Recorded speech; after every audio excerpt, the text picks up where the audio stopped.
bem-vindos a mais um vídeo aqui no canal Eu Leio LGBT. E antes de qualquer coisa, não deixe de se inscrever aqui no canal, ok? Clica lá no sininho, inscrito para receber todas as notificações. E também seguir a gente lá no Instagram, no @euleioLGBT, certinho? O livro de hoje é um dos mais legais, um dos mais fáceis de ler e um dos melhores livros que eu já li sobre o HIV e sobre a AIDS. É um livro chamado Histórias da AIDS, do médico infectologista Arthur Timmermann e da jornalista Nayara Magalhães, né? Acertei, pela Autêntica. Por que eu acho que esse é um dos melhores livros? Porque ele tem uma linguagem muito fácil, e ele é muito rápido de ler, mesmo, você consegue ler ele em um dia, porque você lê num fôlego só. O livro ele é dividido em duas partes, tá? Na primeira parte são uns 5, 6, 7 depoimentos, ou seja,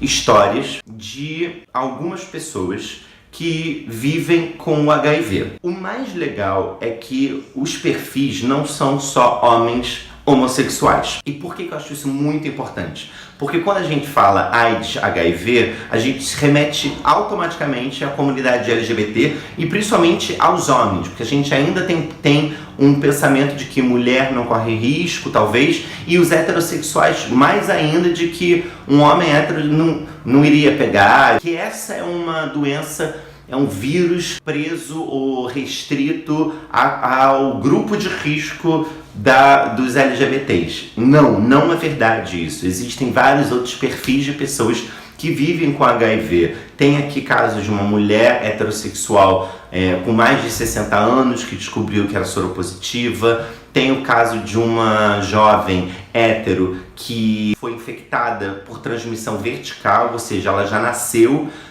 com o vírus por causa da mãe. A mãe não fez os tratamentos adequados para impedir que o vírus fosse transmitido para a filha, e ela nasce com isso, com o vírus. Claro, cada história dessa vai falando sobre um aspecto de quem vive com HIV, né? Eu lendo, fui sabendo, tipo, o que é a célula CD4? São as células de defesa, que é onde o vírus entra e mata e multiplica lá dentro.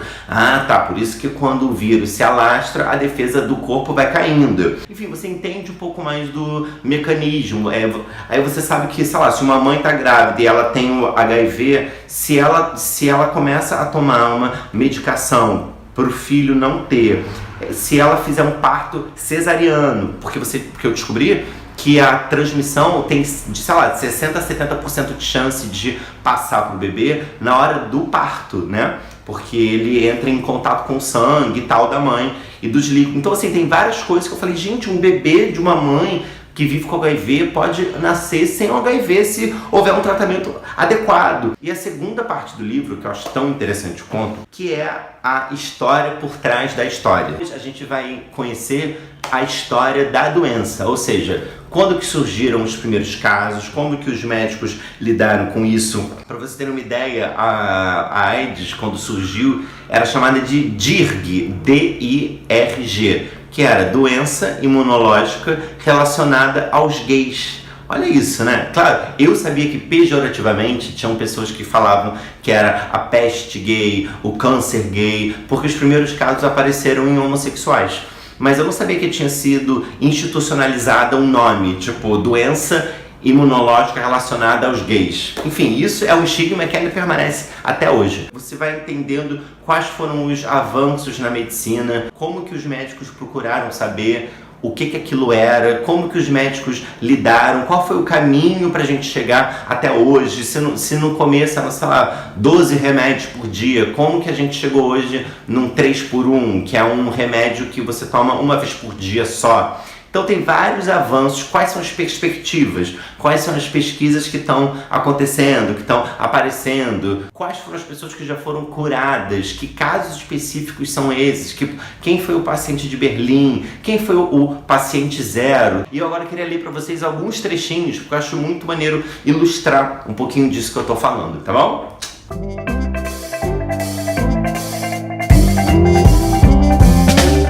Salvador, um paciente portador do HIV que comecei a acompanhar na década de 90, já na primeira vez que foi ao meu consultório, ainda bem de saúde, disse para mim: Eu vou lhe fazer uma pergunta e dependendo da sua resposta, eu decido se eu vou me tratar com você de fato. Quando eu morrer, você vai escrever que foi de AIDS?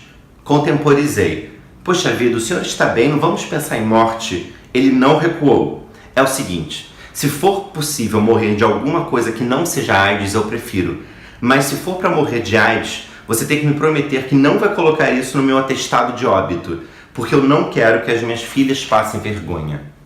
Lembro o desespero do Luiz Roberto, um advogado na faixa dos 40 anos que comecei a atender em 1996. Ele suspeitava ter contraído o HIV, mas estava sem coragem para fazer o exame que confirmaria ou descartaria o diagnóstico. Depois de muita conversa, consegui convencê-lo a fazer o teste. Quando saiu o resultado, ele o levou até mim para abrirmos juntos. Deu positivo. Como fazia rotineiramente, pedi ao Luiz que trocasse a roupa pelo avental para que eu o examinasse. Ele fez que sim, mas disse que antes iria tomar um copo de água no bebedouro, que havia ao lado da minha sala. De repente comecei a escutar um barulho estranho. A secretária deu um grito. Corri para ver. O Luiz Roberto estava dando cabeçadas na parede. Abriu um corte de fora a fora na testa. Sujou a parede inteira de sangue. Infelizmente, algumas pessoas não conseguiram de maneira nenhuma lidar com a informação de que tinham AIDS e acabaram suicidando-se. Hoje, uma portaria do Ministério do Trabalho proíbe que as companhias submetam seus funcionários ao teste de HIV de forma obrigatória, seja na admissão, seja em qualquer outro momento. A pessoa que se sabe portadora do vírus HIV também não é obrigada a revelar sua condição a ninguém que não queira, inclusive a seus superiores no trabalho. E nenhum indivíduo pode ser demitido de seu emprego por ser HIV positivo. Quem garante é a Constituição brasileira, que coíbe qualquer tipo de discriminação. A nova cara da AIDS é não ter cara. Todos os portadores do HIV, se tratados de forma contínua e disciplinada, com medicamentos fornecidos gratuitamente pelo governo brasileiro, podem viver normalmente, por um tempo indeterminado, sem apresentar sintomas da AIDS e sem passar a doença adiante. Mas há ainda um universo grande de pessoas que vivem com o vírus que desconhece sua condição. Quase 150 mil pessoas no Brasil, segundo a estimativa do Ministério da Saúde. Estas também passam anos sem apresentar sintomas da doença, mas por não se submeterem ao tratamento, são potenciais transmissoras do HIV. Se todas as precauções forem tomadas, ou seja, a mulher grávida recebe os remédios anti-HIV durante a gravidez, o parto é cesariano, a criança não recebe o leite materno e toma a medicação contra o vírus no primeiro mês de vida, as chances de contágio ficam reduzidas a praticamente zero. Os medicamentos usados na prevenção à transmissão vertical são seguros para a mãe e o bebê. Atualmente, os gays, sobretudo os com menos idade, estão deixando de ter o zelo que a geração anterior teve. Não se percebem em alto risco porque não viveram a época em que a AIDS matava aos montes. Entre os meninos homossexuais de 13 a 19 anos e também entre os rapazes gays de 20 a 29 anos, o percentual de casos da doença dobrou na última década.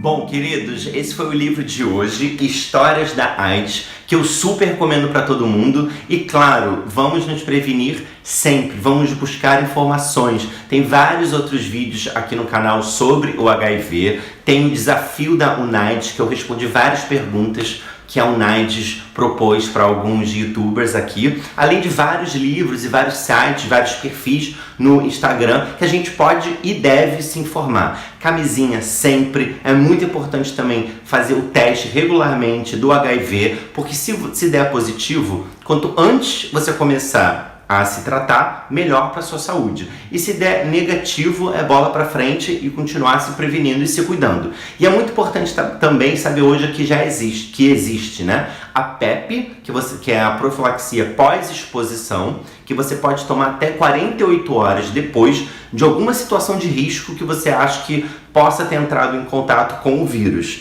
E é gratuita em qualquer posto médico, a PEP, e também tem a PrEP, que você pode tomar antes, quer dizer, que você pode tomar se você não tiver o vírus do HIV, você pode tomar como uma forma de precaução. Então vamos se informar sobre o teste, a PEP e a PrEP, e prevenção e camisinha sempre, tá bom? E preconceito jamais, tá? Então essa é a dica de hoje, Histórias da AIDS. e a gente fica aqui até o próximo vídeo, tá bom? Beijo!